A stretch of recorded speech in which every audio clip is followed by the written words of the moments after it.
Okay. Martin's here. What's up, Martin? Martin is actually the guy that helped me put together the first two JZ Celica, not that one, the one that's outside. He was here for the whole thing, weren't you? Yeah. You're on YouTube now. Say hi. Hey. Yeah. Hi. So today we are going to do this. The intake manifold's on there, but that'll be in another part of the video. And basically, before you do any swap, you should do exactly what I'm going to do. It doesn't matter what motor it is.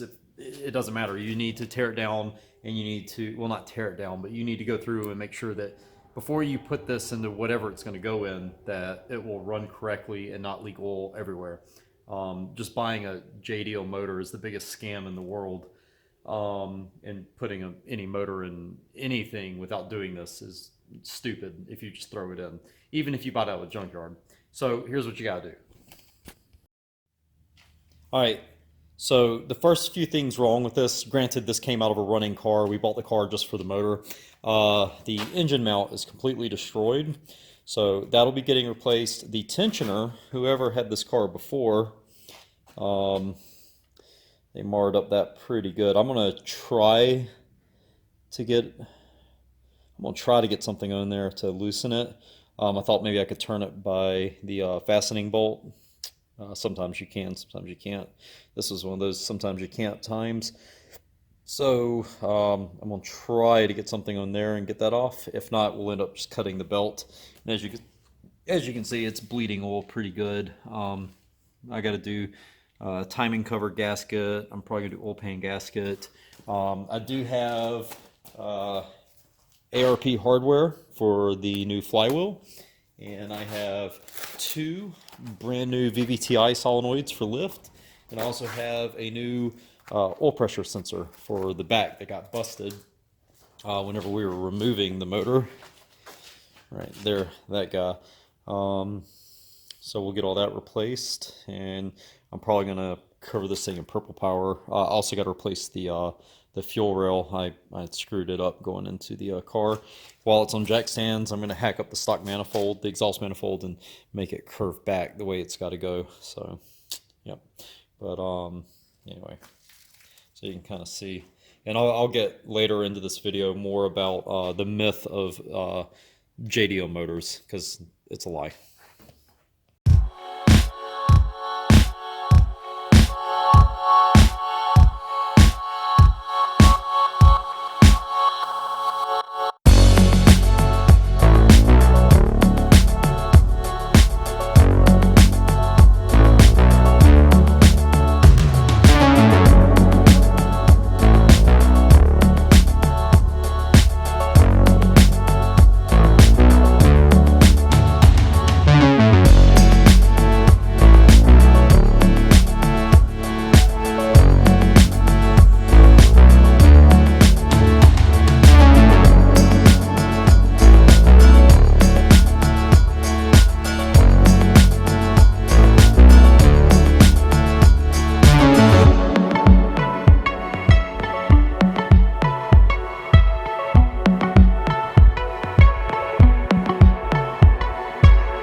All right, so let's talk about a few things. I was about to pop the timing cover off and pull the harmonic balancer off, but I kind of thought to myself, there is a lot of oil in this motor from it just being neglected over the years. So what I need to do before I crack any seals and have to worry about that as is, I mean, it leaks, but you need to handle something. I'm gonna go on and pressure wash this thing down, purple power it, that way all the oil residue on the block and everything is already gone, and we don't have to worry about that. But we got it stripped down pretty far, so at this point we'll go on and do that. Now one thing you may have seen me doing in the video that I do on, will try to do on any motor I take apart, is I put all the bolts back where they went, because I don't want to play the guessing game of, ooh, did that one go there or not? So that's why I did that. So yeah, I'm gonna pull the pressure washer around, and I'm gonna hose her down real quick and get her cleaned up. So let's do that.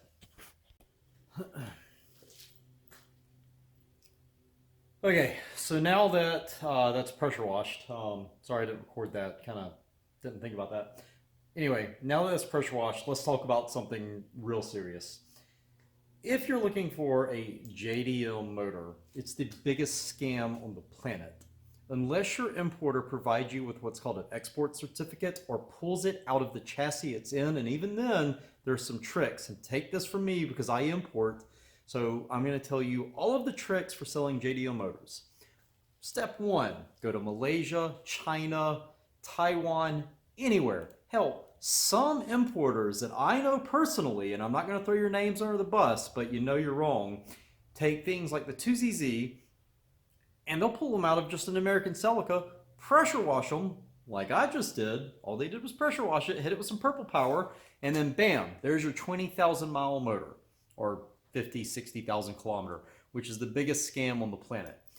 To get a motor that low in mileage from any importer, they would have to buy an entire car and then dismantle it. Now, outside of Japan, most of those cars are over 100,000 miles easily. Inside Japan, you can find them. The last container I did, I have a 20,000 mile Toyota Aristo, and I'll even put the export certificate in this video so you can see. Now, when my motors come over, I leave them in the half cut in the car so that you can see the mileage, verify it by serial number, and then you know what you're buying. If you're on eBay, unless the motor is 4 times the price of what they're going for on eBay, and they don't offer to give you an export certificate or any paperwork from where the motor came from with matching serial numbers, it's not from Japan. It's the biggest scam on eBay, and people are getting taken every day. And that's all I did. Is right now, all I did was pressure wash this motor, and now I have a JDM low mileage motor that I can go pop on eBay and sell. I don't do that though. But if you think you're getting a motor from Japan on eBay, you're not. But just be aware that that's not true. And if you were buying a motor with that kind of mileage and those claims from Japan, it would be 4 to 5 times the price of what you're paying on eBay, because just dismantling a car legally in Japan to get the proper paperwork to import everything costs you $800 just to dismantle and recycle everything legally and have enough documentation to prove that you're not putting it together as a whole car again. So we'll go over that a little bit later on, but let's get back to this. And so you guys know. Anyway, yeah. Okay, so on this motor, whenever I picked it up, I did have an issue with a misfire. I kind of thought I knew what it was, and I was correct. This little crack right here, see how that's perfectly smooth? Here's a good one. If it'll focus, come on, focus, focus. These things, there is a, you may not be able to see it, but there is a factory seam line in these right there. It's hard to see on this camera, but that's from the molding process. Over time, they will split right on that just from being in the head and all the heat. And that's what happens. Now what that does is that allows the coal to ground to the engine and cause a misfire. So if you got a misfire, check that first, because that could be your no spark or misfire issue right there. And it's just tiny. Now this one's a little bit more exaggerated because I popped it out, but generally, I can't push it back together.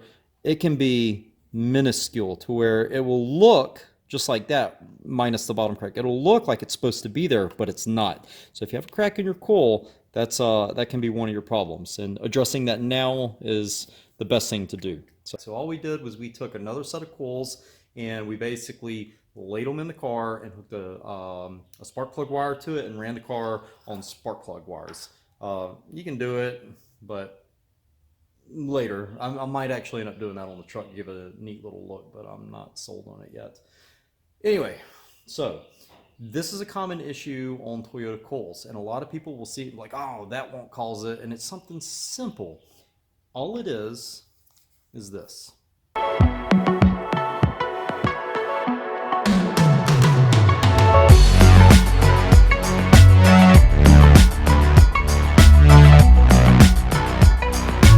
All right, now this is what scares a lot of people about the 2ZZ. We're gonna inspect the dreaded lift bolts. That's part of tearing all this down, and since we're right here, we might as well. A lot of people get scared to do this, especially with it in the car. It's difficult, but there are ways to do it with it in the car. The easiest way is take this cover off. But here are the lift bolts. All right, this bolt and this bolt. 90% of the time, if it's a prefix car, one that hasn't gotten the Toyota recall done, these bolts are going to be broke.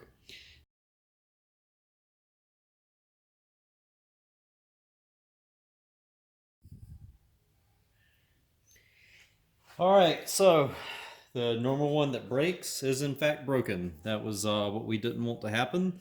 Um, it sucks, but it's a good chance to take it apart and show you guys. So it should look something like that, but you can see where it's broke and it's missing that little bit. Get a little bit closer to the camera. That little guy right there breaks off in the shaft. So what we're gonna have to do is, in fact, but we were gonna have to do that anyways, take this cover off and then slide the shaft out a little, get that piece out and fix it. Now, sometimes they get a little burr on them, but if you're not building a race motor, it doesn't matter. File it down with some terry cloth and you'll be good. But I was kind of expecting this, but my dumb butt did not buy lift bolts.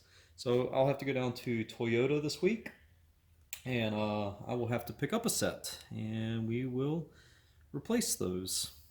Daggum. Well, that stinks, doesn't it? All right, so let's get a little bit further in and go a little bit deeper into her. We need to replace the VVTi solenoids and a few little sensors and whatnot. So we'll do that now.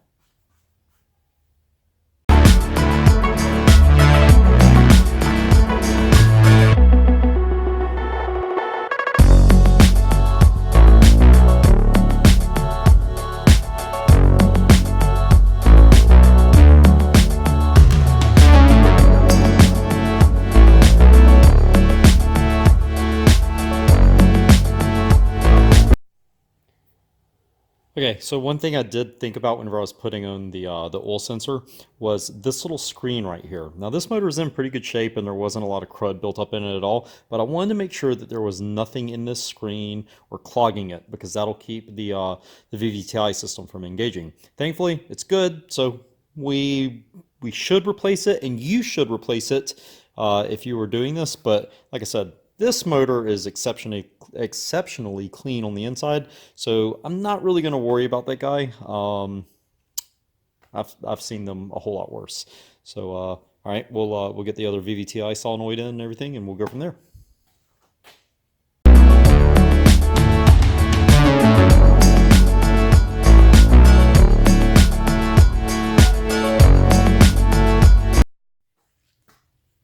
Alrighty, so I screwed up ordering parts. I accidentally ordered two fronts. Whenever this goes in, the plug-in hits the top of the cylinder head.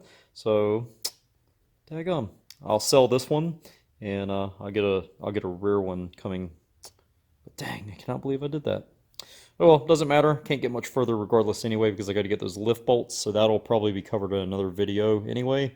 Because I'm probably going to wrap it up today. There's not a whole lot more I can do. And so, yeah. All right. Good start, though. Dang, can't believe I did that.